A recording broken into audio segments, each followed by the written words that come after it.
Mit Menschen wollte ich immer arbeiten. Das war mein großer Wunsch. Ich bin Betreuerin und dann manche denken, ja, Betreuerin, wie sagt man, du bespaßt nur die Leute. Aber das ist nicht so. Das ist viel mehr als ein Mensch zu bespaßen, weil wir müssen Clown sein, wir müssen einmal vielleicht die Mutter von der Person sein oder musst du sein Kind sein oder musst du sein Lehrer oder müssen wir alle sein und nicht nur bespaßen. Du musst die Leute echt nehmen. Wenn du guckst im Internet, was bedeutet eine Betreuerin? Bedeutet nichts, weil du musst keine Schule haben, du musst ein Herz haben.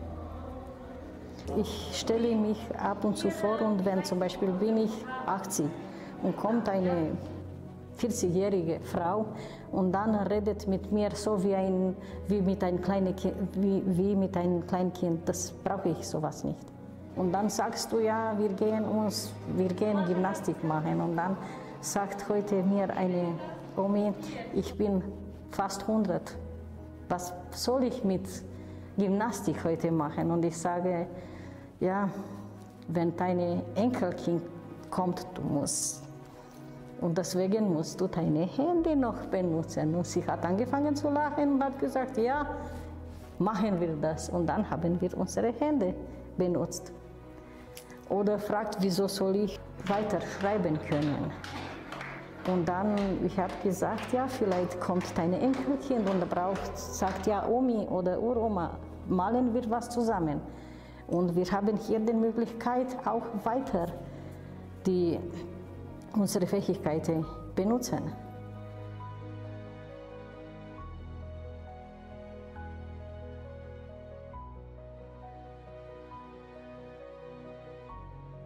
Also ich kann jetzt nicht sagen, wie das auf mich gewirkt hat, weil ich genau im September 1948, als dieser Europäische Rat sich zusammentat, um das Grundgesetz zu verhandeln, was ja dann im Mai 1949 fertig war. Also ich bin sozusagen ein Geburtszwilling des Grundgesetzes und ich bin in der 1949 gegründeten DDR groß geworden, sodass der Begriff der Menschenwürde eigentlich ständig indirekt Thema war in unserer Familie. Also ich war in einer Sprachsonderklasse, habe also mit dem 3. Grundschuljahr Russisch angefangen zu lernen. Das heißt, der Blick war sehr auf unsere Klasse gerichtet und wir sollten ja alle zu sozialistischen Menschen erzogen werden, was für Kinder oder für mich, aber für die Jugendlichen oder Kinder auch sehr viele Angenehmlichkeiten hatte, nämlich viel gemeinschaftliches Unternehmen, viel Sport, viele Aktionen. Also für Kinder in diesem Alter fand ich es was toll, sage ich mal. Andererseits, und da komme ich zu dem Punkt zurück, dass es indirekt besprochen wurde, wurden wir in der Klasse auch sozusagen ausgefragt, welchen Sender hören unsere Eltern, also bloß kein RIAS oder irgendein Westsender. Und es ging sogar so weit, und das erinnere ich wirklich noch, dass wir einen Diktattext hatten, der hieß, die Bevölkerung in Westdeutschland kann sich nicht einmal einen Weihnachtsbaum leisten. Das ist mir so in Erinnerung geblieben. Ich habe es natürlich nicht als Propaganda als Kind so direkt, aber durchschaut. Aber den Satz fand ich schon komisch und den habe ich dann natürlich zu Hause auch vermittelt. Also da hieß es dann immer, das darfst du nicht sagen, das darfst du nicht sagen. Also um es jetzt nicht zu sehr auszuweiten. Es ist ja allgemein bekannt, dass man nicht verreisen durfte, dass man möglichst keine Westkontakte haben durfte, dass jeder Brief kontrolliert wurde, dass teilweise die Nachbarn Spitzel waren, Stasi-Angehörige. Also das heißt, der Begriff der Menschenwürde, der ja eng verbunden ist mit Freiheitsbegriff, sage ich mal, oder Freiheitsmöglichkeiten, der wurde sehr eng vom Staat definiert. Und wenn man dann eben auffiel durch nicht linientreues Verhalten, hatte das schon sehr starke Konsequenzen. Also mein Vater, der war Lehrer, der wurde aufgefordert, sich von seiner Frau zu trennen, wollte jedoch öfter in den Westen vor. Also dieser Begriff Menschenwürde war sehr verengt und nicht von der Bevölkerung zu definieren oder zu tragen oder auszudeuten, sondern streng vorgegeben und jedes Abweichen wurde sanktioniert.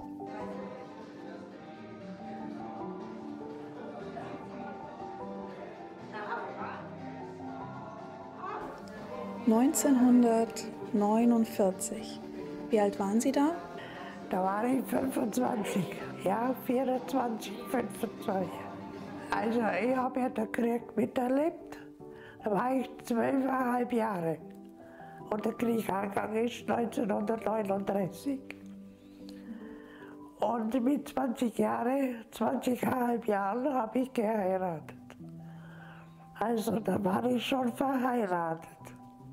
Wie muss ich sagen, es war sparsam. Hat ja nichts gegeben. Wie die Inflation gekommen ist, aber das Geld war alles kaputt. Also ich war in der Wirtschaft, ich habe es kochen gelernt.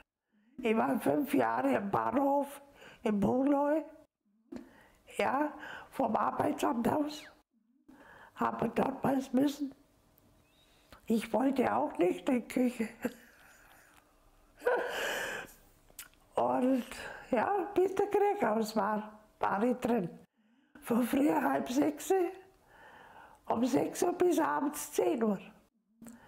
Und Nachmittag haben wir eine Stunde Zimmerstunde gehabt, dass man sich hat können wieder sauber machen. Ja, und 20 Mark im Monat verdient.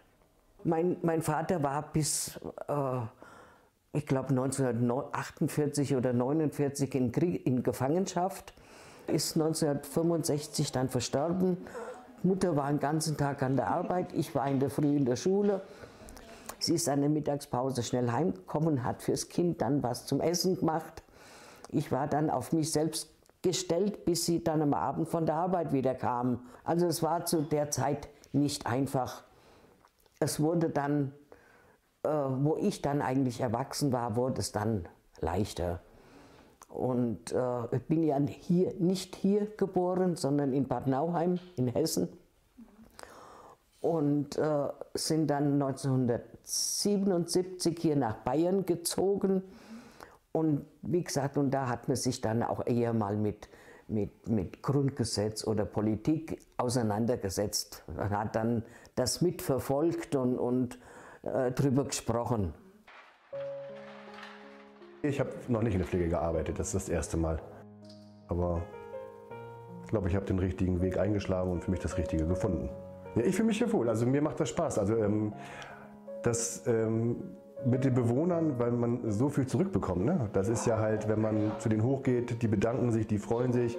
Man kann mit denen auch mal einen Spaß machen, Scherze machen und das ist ja das, was einen unwahrscheinlich viel zurückgibt. So. Und wenn sie dann ankommen und einem noch die Hand nehmen und dann Danke sagen oder man kriegt manchmal noch einen Bussi auf die Wange, das ist auch ganz nett. Ne?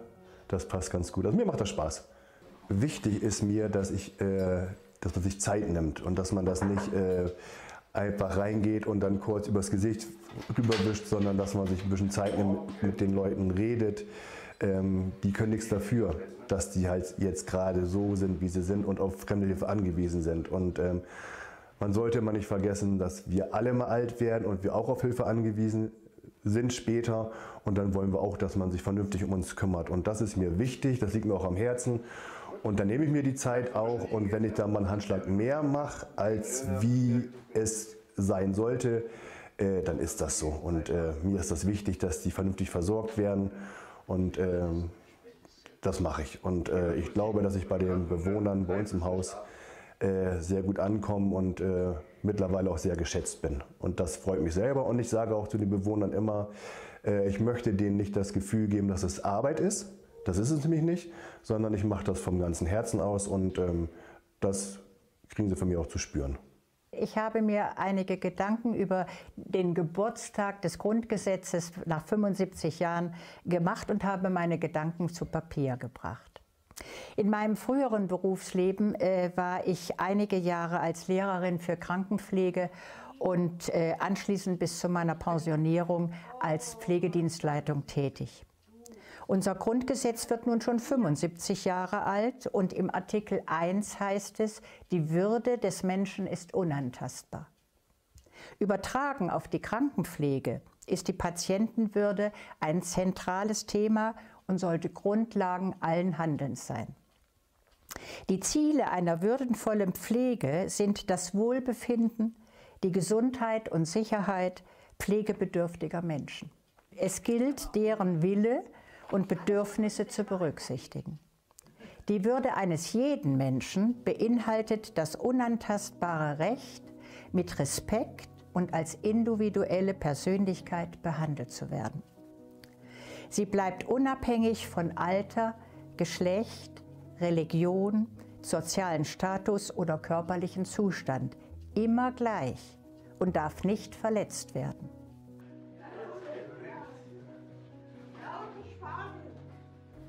Ich komme von einem kommunistischen Land. Und was fand ich, zum Beispiel in Rumänien bleiben die Leute lange, die alten Menschen bleiben lange zu Hause, bis die sterben. Aber hier hast du die Möglichkeit, so eine Einrichtungen zu haben und kannst du deine Mutter oder deine Oma oder egal wen kannst du hier bringen und dann hast du die Möglichkeit mit professionellen Menschen zu arbeiten. Andere sagen, ich komme in Arbeit, aber ich komme nicht in Arbeit, ich komme zu Hause. Ich bin zu Hause bei meinen Omis und Opis. Und ich liebe hier zu sein. Ich muss so ungefähr 10 Jahre alt gewesen sein. Da hat meine Mutter mich mitgenommen zu dieser berühmten Tante da, Tante Frieda in Berlin, in West-Berlin. Und auf dem Rückweg wurden wir kontrolliert, was ja eigentlich üblich war. Aber wir wurden aus dem Zugabteil herausgeholt, meine Mutter und ich, und wurden von einer Polizeibeamtin untersucht. Wir mussten uns nackt ausziehen, um nicht am Körper irgendeine Zeitschriften oder weiß ich, was man da verstecken kann. Also das ist mir wirklich als ganz schrecklich, als entwürdigend in Erinnerung geblieben. Meine Mutter hat 1960 dann, ohne uns Kindern Bescheid zu sagen, das war einfach ein Risiko, heimlich die Flucht vorbereitet.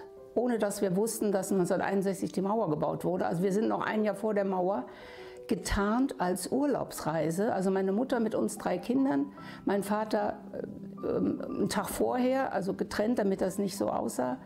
Und dann sind wir getarnt, als ob wir an die Ostsee führen, sind wir über die Grenze gekommen. Also wir standen dann im Westen auf dem Bahnhof und ich weiß noch, da hat meine Mutter uns gesagt, wir fahren nicht mehr zurück. Was für mich zunächst zu einem riesen Tränenstrom führte, weil ich meine Freundin vermisste. Also ich wusste, das war schon hart. Für mich war es hart, weil ich so als Kind, das hatte ich ja erwähnt, gar nicht so unter dem System litt. Aber es dauerte gar nicht lange, nachdem wir dann im Flüchtlingslager waren, merkte ich doch schon recht bald und meine Brüder, dass es ein ganz anderes Leben war. Und nach haben wir unsere Eltern, vor allen Dingen meine Mutter, verstanden und waren ihr zunehmend dankbar, dass wir in den Westteil, also nach Westdeutschland gebracht wurden, evakuiert wurden, praktisch gegen unseren Willen, also wir wussten es ja nicht. Ein großes Glück hatten, dass meine Mutter diesen Mut hatte und wir eben doch merkten, dass es hier einfach, man konnte alles erzählen, man brauchte keine Angst haben, dass irgendwelche Witze oder Radio hören sanktioniert wurde. Heute gibt es, sagen wir mal, gerade für Kinder gibt es dann mehr Möglichkeiten. Früher war es dann so, wenn ich 2, 3 Kinder hatte, musste ich zu Hause bleiben. Und heute sind dann die Möglichkeiten alle viel mehr da, dass man dann die Kinder in Kita oder Kinderhort oder Kindergarten oder notfalls noch eine Betreuerin für die Kinder. Also das gab es früher, zu meiner Zeit gab es nicht. Entweder musste die Mutter zu Hause bleiben oder das Kind war allein. Wo Kinder dann 10 und 12 Jahre alt waren, dann war ich beim Doktor im Haushalt. 25 Jahre. Seine Frau ist gestorben, dann hat er gesagt, hey, du verlässt mich nicht. Dann habe ich dann noch gesagt. Herr Doktor, jetzt bin ich 70. Ich kann nicht mehr so schnell. Es macht nichts. Ich habe gesagt, du bist da. Aber dann habe ich geschaut, dass er wieder jemand bekommen hat. Und dann war er zufrieden. Ja, ich war immer fit. Ich sag's Ihnen ja, mit 96. Jetzt bin ich 98, werde 99. Kann das selber nicht begreifen. Habe ich nie gedacht, dass ich einmal so alt werde. Vielleicht hat der Herrgott mich vergessen. Und wir haben so einen Job, welche viele haben nichts. Weil du kannst die Hand von einem 90-jährigen Mensch nehmen. Wir haben auch jemand hier gehabt und hat gesagt, ich gehe, ich bleibe nicht mehr hier. Und du weißt, vielleicht heute oder morgen geht, weil so ist das Leben. Und du weißt, du warst die Letzte, mit welcher hat den Hand gegeben. Selbst wenn jemand verstirbt, man weiß ja, worauf man sich einlässt, wenn man diesem Beruf nachgeht. Und das gehört halt zum Leben dazu und ist halt das Sterben leider auch. Ne? Und habe ich auch schon miterlebt hier. Ich baue so eine gewisse Distanz bei euch auf. Das gelingt mir nicht bei jedem Bewohner, weil es gibt ja auch Bewohner, die man besonders im Herzen geschlossen hat, wo man dann auch denkt, hoffentlich halten die noch bis zu meiner Rente durch. Ne? Ich habe zu einer Bewohnerin gesagt, ich habe noch 20 Jahre zu arbeiten. Ich so, Sie müssen noch ein bisschen durchhalten. Ne? Ist 98, wird ein bisschen schwierig, aber man kann es ja mal versuchen. Ne? Durch Corona ist ja die Pflegesituation, sagen wir mal, in den Fokus gerückt, stärker als sonst. Es hat auch eine Gehaltserhöhung, glaube ich, stattgefunden bei den Pflegekräften, mit Recht. Nichtsdestotrotz fehlt es natürlich wirklich an Kräften. Und ohne Zuwanderung oder Einwanderung, gerade in diese pflegerischen Berufe, aber es gibt ja viele andere, wo riesengroßer Mangel besteht, ist dieses System überhaupt nicht zu halten. Das ist, glaube ich, den meisten Menschen bewusst. Also wer da anders redet, der hat, glaube ich, die Situation nicht verstanden.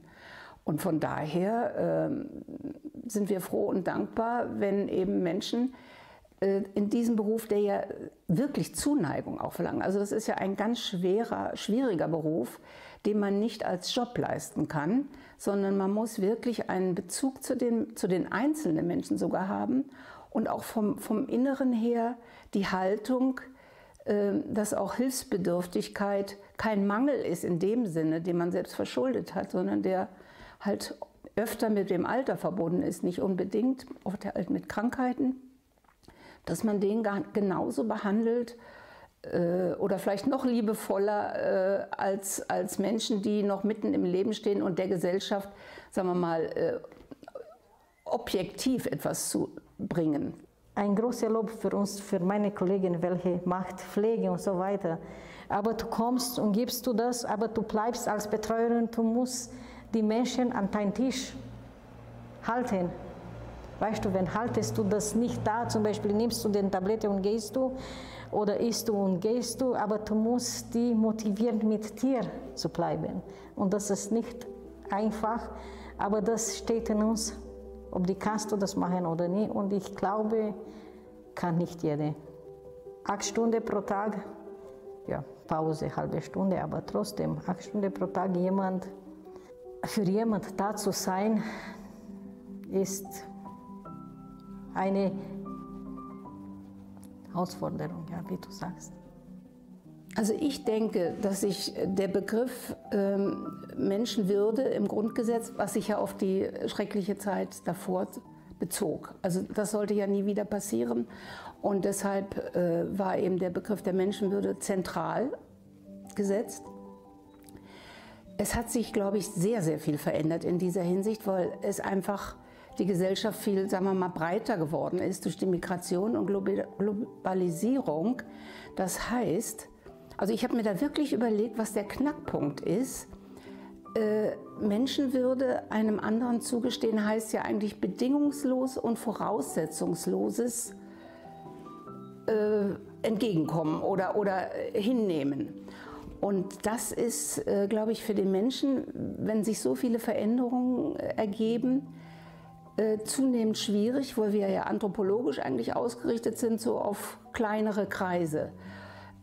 Und deshalb denke ich, dass es inzwischen ein sozusagen zivilisatorischer Akt geworden ist, die Menschenwürde bedingungslos auf jeden zu übertragen, ohne ihn jetzt zu kennen oder ihn einordnen zu können.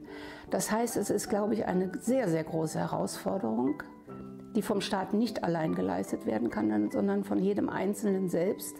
Ein zivilisatorischer Akt, würde ich fast sagen.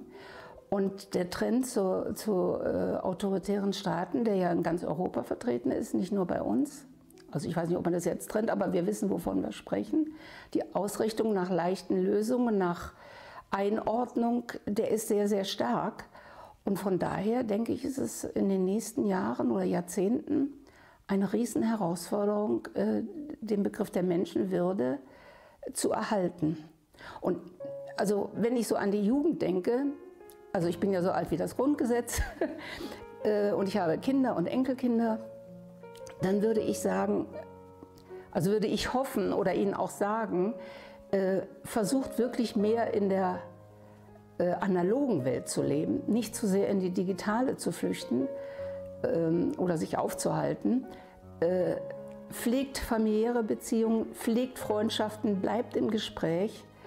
Also ich glaube, das wird wichtiger denn je, weil diese Unterteilung der Gesellschaft ja auch, nicht nur, aber auch mit den medialen Blasen nennt man das ja, zusammenhängen.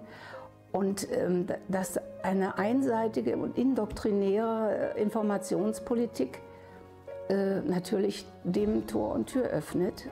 Eigentlich müsste man sich nur an Kant orientieren, der ja auch der 300. Geburtstag jetzt geehrt wird.